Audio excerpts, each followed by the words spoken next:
Assalamualaikum warahmatullahi wabarakatuh. Saudara, jumpa lagi di channel Rolly Aldi Studio. Kali ini saya akan membahas tentang potensi desa dengan kekayaan hasil laut yang beraneka ragam.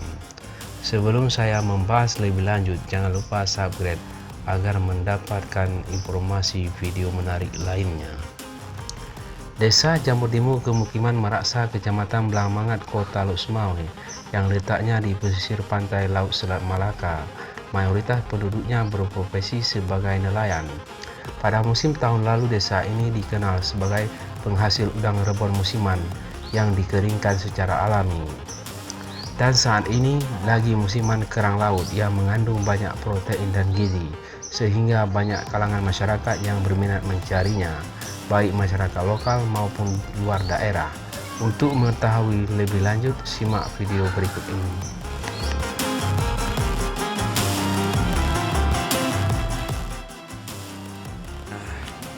Pak, menceritakan bacu mengenai berarti saat ini tengah musim kering kan.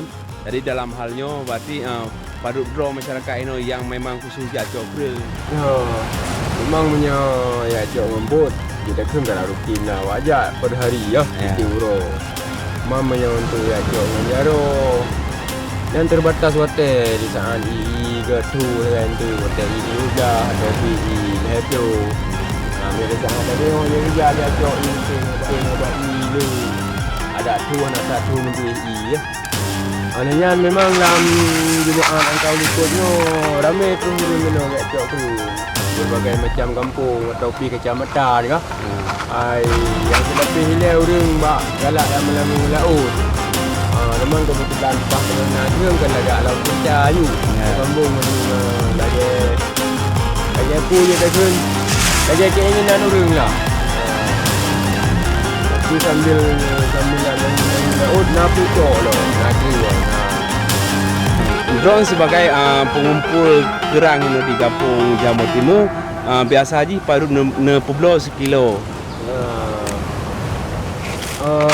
Punya masalah harga haji nyan hana mudente di saat hana barang kadang nyan mahal mesti terung beli-beli. Kadang-kadang yang bisa tak pasarkan 10.000 sekilo atau 2 kilo 15.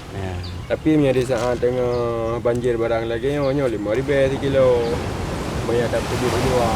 Kita mau urang kena kampung kejak ya belum 5.000 sehari. Biasa haji dalam surau tidak orang paduk merempok, paduk kilo merempok atau paduk are. Punya dayak cok ngembut. Kadang-kadang 200 kilo, 100 kilo. Tapi masih ada dayak cok menyaro menan. Kadang-kadang tu 50 kilo. Masyarakat yang lain nak blok ijak kena atau nak intat. Nah yang ijak kena, nah yang kuat intat. Kita kena julung berarti di uro yang keliling kampung, mungkin keliling. Berbagai kampung atau berbagai kecamatan antar kecamatan. Baik Pak, terima kasih.